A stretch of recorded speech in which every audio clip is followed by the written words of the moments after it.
Again to the APOA and AIOS for inviting me to speak today.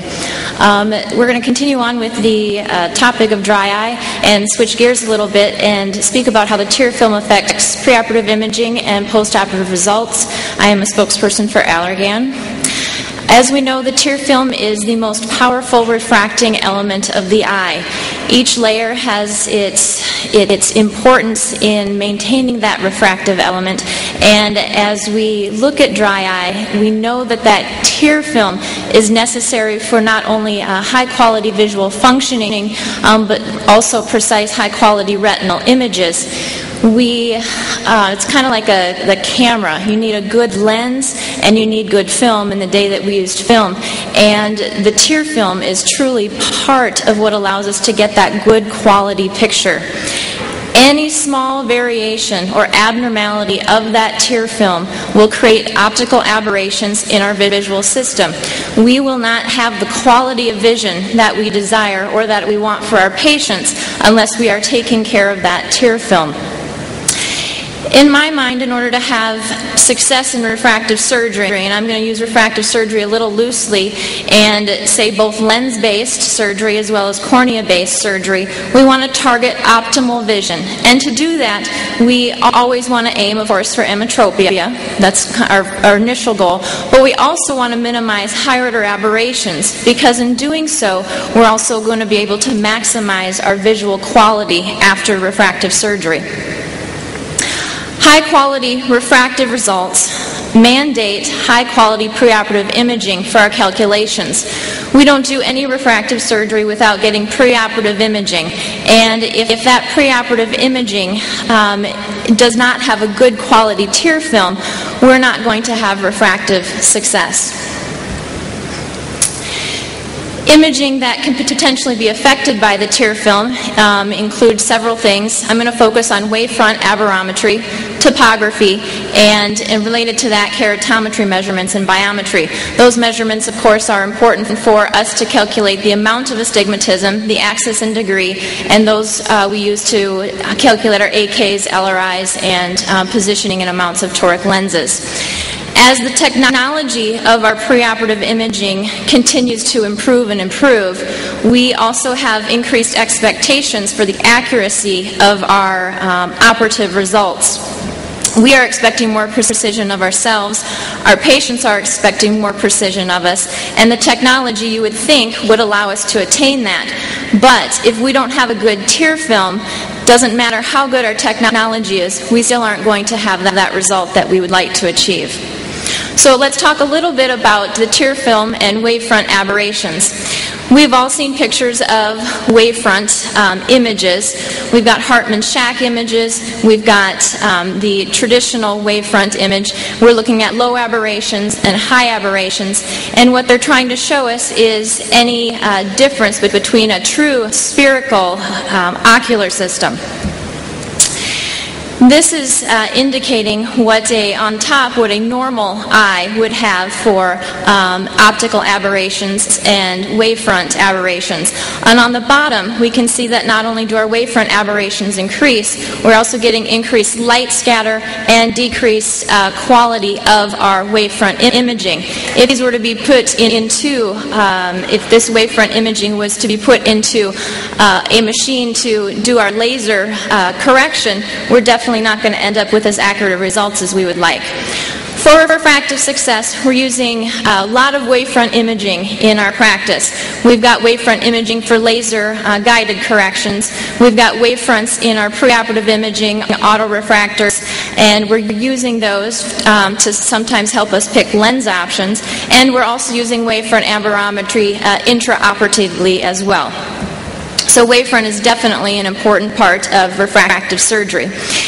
If we have an improper wavefront analysis due to the ocular surface, we're going to have not only inaccurate high-order laser treatment, excuse me, this is continuing to move on without me pushing it, but we're going to have inaccurate high-order laser treatments, but we're also going to have improper lens selections and power selections because of that dry eye.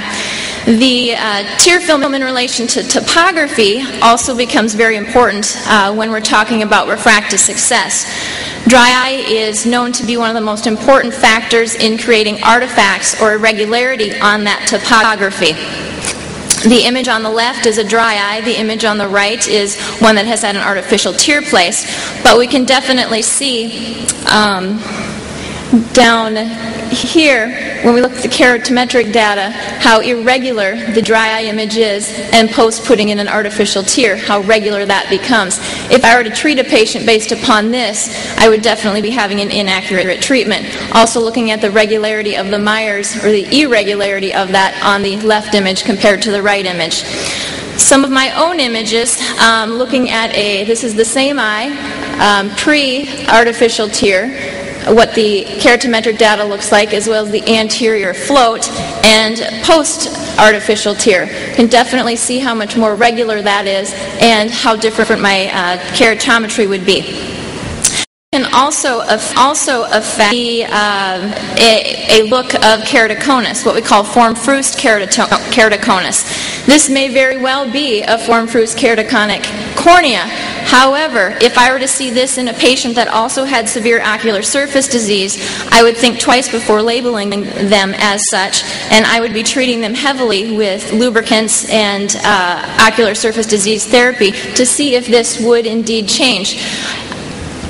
I have many patients who will have a lot of inferior corneal steepening, astigmatism that is truly all ocular surface related. And if I were to treat them based upon that, I would be doing so inaccurately.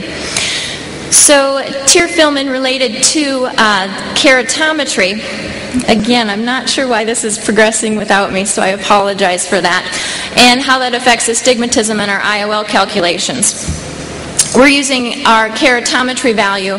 I need that precise. I'm putting it into our lasers for laser refractive correction. Those keratometry values are used in our IOL selections. Those same keratometry values are what I'm using for toric lens selection and axis alignments. And intraoperatively, I'm depending upon those keratometry measurements.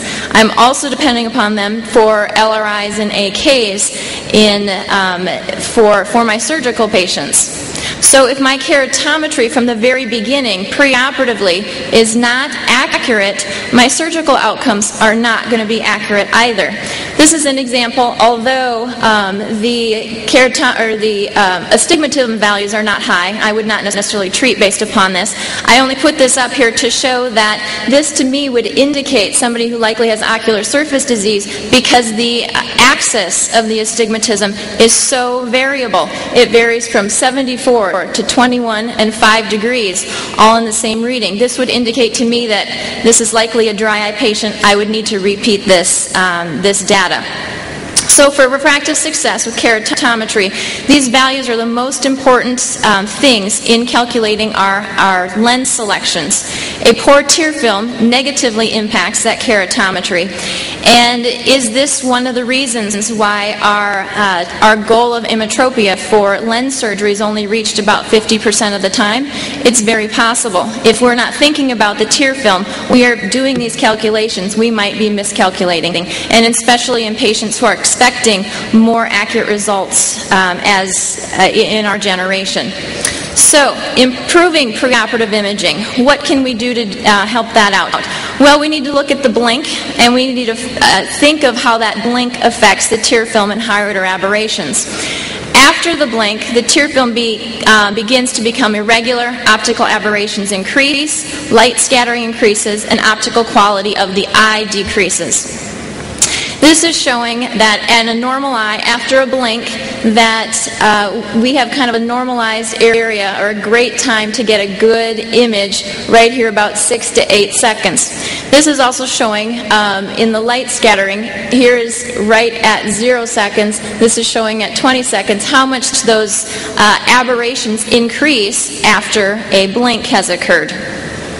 So what does that mean? that data shows us that we basically need to be efficient in timing in capturing our images. If the testing time for our biometry and wavefront images is from about 2 to 10 seconds, and the tear breakup time in a dry eye patient is about 3.6 to 3.8 seconds, we need to be efficient in gathering those images with our patients. We also need to value the use of an artificial tear during our preoperative imaging. Eye drops, we know, improve visual acuity and reduce high-order aberrations, and that's also important as we look at gathering our images. And I've got my references for all these great images at the end, and so I'm thankful for them. But pre-installation of an artificial tear does show a lot of light scattering, a lot of high-order aberrations.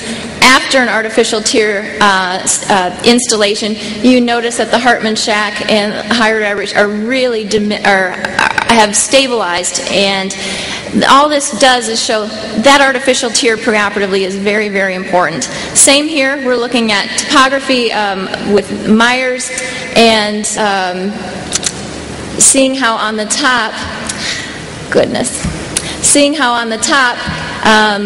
a regular dry eye, and then at the bottom, after the artificial tear has been instilled, how much improved that surface looks.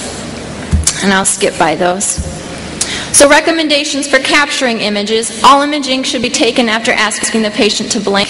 We should attempt to secure the images within about 2 to 6 seconds after the blink. We should take consecutive images and compare the quality before deciding which ones we should use if the first ones do not look adequate. If questionable image or result occurs, place an artificial tear and repeat, or begin the patient on dry eye treatment. Have them return to clinic for repeat testing before deciding which treatment we should be doing for them, surgical-wise.